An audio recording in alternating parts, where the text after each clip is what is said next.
Assalamualaikum warahmatullahi wabarakatuh. Perkenalkan, nama saya Ilham Syahreja dengan NIM 180501045. Di sini saya akan membahas tentang bab 4 yang dengan judul Perusahaan Pembiayaan dan Perum Pegadaian. Perusahaan pembiayaan atau financial companies adalah anggota BLKL yang termasuk dalam perantara investasi, yakni lembaga keuangan yang memperoleh dana dengan menjual sekuritas atau surat-surat berharga. Perusahaan ini memperoleh dana dengan menjual warkat niaga yang merupakan instrumen uang jangka pendek atau disebut juga instrumen pasar uang. Sementara di sisi lain, kinerja perum pegadaian di Indonesia juga mengalami peningkatan dalam semua indikator, yakni terjadi peningkatan dalam total aset, kewajiban, pendapatan usaha, dan perolehan tahun berjalan. Secara umum, peningkatan kinerja dicapai melalui strategi ekspansi jangkauan pelayanan dan program diversifikasi produk. Lanjut, yaitu yang kedua, karakteristik bisnis perusahaan pembiayaan. Perusahaan pembiayaan disebut juga perantara pasar uang yang memfasilitasi pemilik dana untuk menginvestasikan dananya ke instrumen pasar uang.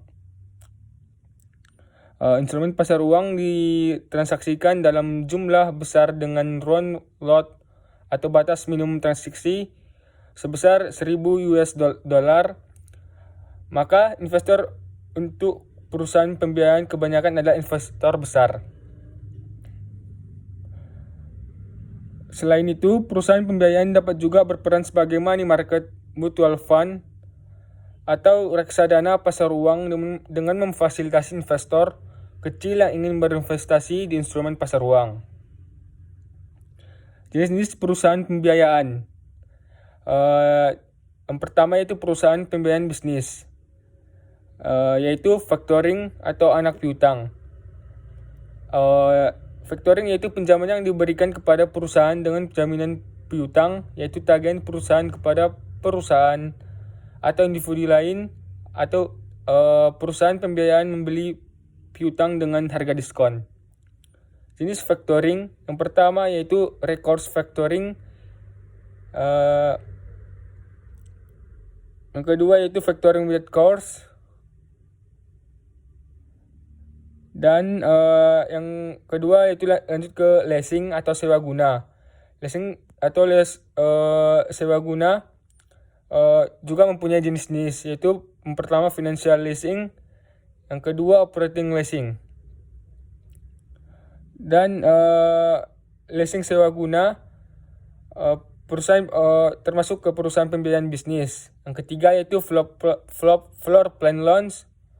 Dan jenis-jenis perusahaan pembiayaan yang kedua yaitu perusahaan pembiayaan konsumen.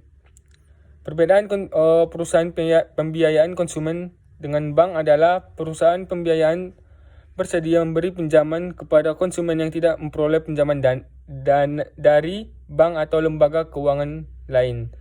Yang kedua yaitu pemberian pinjaman dengan jaminan hipotek kedua. Yang ketiga yaitu perusahaan pembiayaan konsumen biasanya dimiliki oleh perusahaan manufaktur untuk membiayai konsumen membeli produknya. Jenis-jenis perusahaan pembiayaan yang ketiga yaitu perusahaan pembiayaan perdagangan penjualan.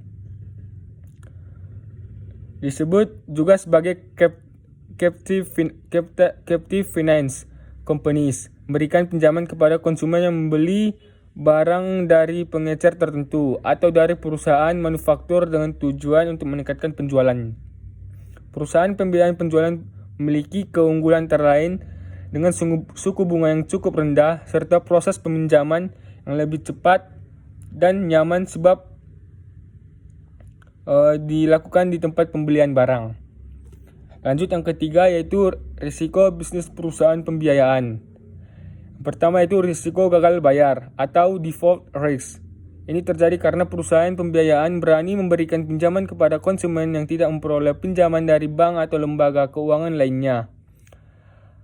Maka perusahaan pembiayaan memiliki cadangan yang cukup besar dan debt collector andal untuk mengantisipasi kemungkinan default risk. Lanjut yang kedua yaitu risiko likuiditas atau liquidity risk. Ini disebabkan oleh aset perusahaan pembiayaan sulit dijual di pasar sekunder karena risikonya yang tinggi. Maka kebutuhan akan dana tunai dipenuhi dengan penjualan CP atau yang merupakan hal sulit bagi perusahaan pembiayaan kredit. Yang ketiga yaitu risiko kesulitan perpanjangan pinjaman, yakni risiko perusahaan pembiayaan menghadapi kesulitan untuk memperpanjang utangnya. Hal ini dapat terjadi bila ada perubahan terhadap risiko bisnis yang dimengerti oleh investor. Lanjut yang keempat yaitu neraca perusahaan pembiayaan. Selain menarik dana dengan penerbitan CP, dana juga diperoleh dari penerbitan saham atau equity, obligasi, pinjaman bank, dan sumber lainnya. Yang pertama yaitu aset. Aset utama perusahaan pembiayaan adalah pinjaman konsumtif, bisnis, dan perumahan. Yang kedua yaitu kewajiban. Sumber dana utama perusahaan pembiayaan adalah CP dengan bunga lebih murah dibanding meminjam ke bank dan sumber pendanaan lainnya. Pembahasan yang kelima yaitu financial conglomerates. Financial conglomerates adalah perusahaan keuangan yang memiliki atau mengelola beberapa lembaga keuangan sehingga dapat memenuhi kebutuhan konsumen yang bervariasi. Dengan menyediakan berbagai jasa keuangan dalam satu atap, kemungkinan financial conglomerate mencapai economies of scale dan cakupan ekonomis atau keuntungan karena menyediakan berbagai produk dalam satu lokasi. Lanjut ke pembahasan yang selanjutnya yaitu karakteristik bisnis Perum Pegadaian. Perum Pegadaian adalah lembaga keuangan non-bank yang termasuk dalam klasifikasi perantara investasi dan merupakan lembaga pemerintah atau BUMN. Sumber dana Perum Pegadaian adalah penjualan obligasi, utang bank, utang promise, ekuitas, dan utang lainnya.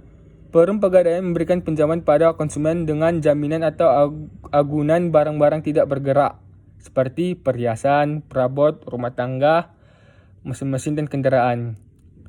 Lanjut ke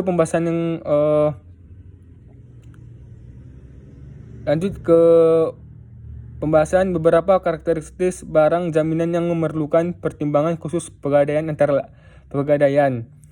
yaitu antara lain barang milik pemerintah, barang yang disewakan, binatang ternak, barang yang cepat busuk atau susut, barang yang mudah terbakar, barang seni yang sulit ditaksir, dan kendaraan besar dan senjata api. Lanjut yaitu produk Perum Pegadaian. Pertama, jasa taksiran, yaitu jasa untuk melakukan penaksiran harta. Ini dilakukan untuk mengetahui kualitas dan nilai sesungguhnya harta tersebut serta menentukan harga penjualan.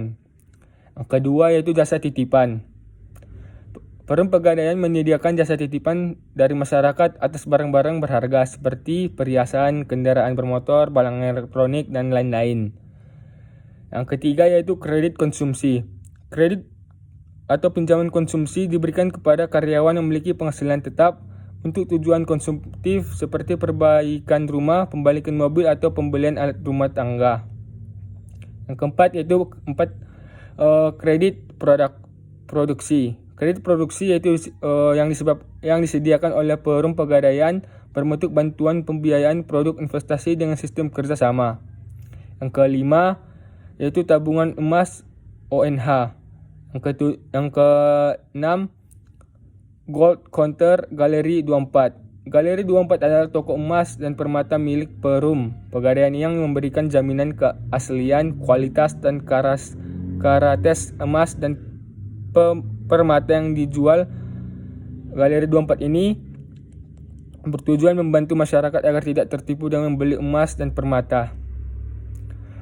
Demikian pembahasan bab 4. Assalamualaikum warahmatullahi wabarakatuh.